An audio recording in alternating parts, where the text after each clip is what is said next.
Grill chicken வீட்டிலே செய்கிறதுக்கு ஒரு 1 tablespoon garlic paste, 1 tablespoon ginger paste, ஒரு 5 காஷ்மீரி மிளகாய், 2 பச்சை மிளகாய், சின்ன வெங்காயம் எல்லாத்தையும் சேர்த்து பேஸ்ட் மாதிரி அரைச்சி எடுத்துக்கோங்க.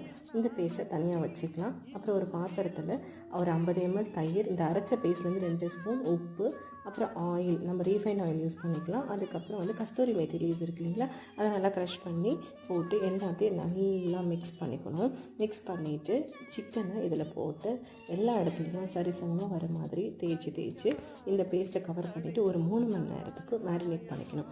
அதுக்கப்புறம் நம்ம ஓவனோ இல்லை ஓடிஜியோ அதை 20 மினிட்ஸ்க்கு 180 டிகிரி 180 டிகிரி செல்சியஸில் ப்ரீஹீட் பண்ணிக்கோங்க. அப்புறம் இந்த சிக்கனை அழகாக நீங்கள் அதில் ப்ளேஸ் பண்ணிவிட்டு ஒரு 20 மினிட்ஸு நீங்கள் ஓவன்லேயோ இல்லை ஓடிஜிலையோ க்ரில் பண்ணி எடுத்துட்டா சூப்பராக எம்மியாக உங்களுக்கு க்ரில் சிக்கன் ரெடி ஆகும். இது கூட நீங்கள் மின்ட் சட்னி இல்லை மயோனைஸ் வச்சு என்ஜாய் பண்ணுங்கள். பாய்.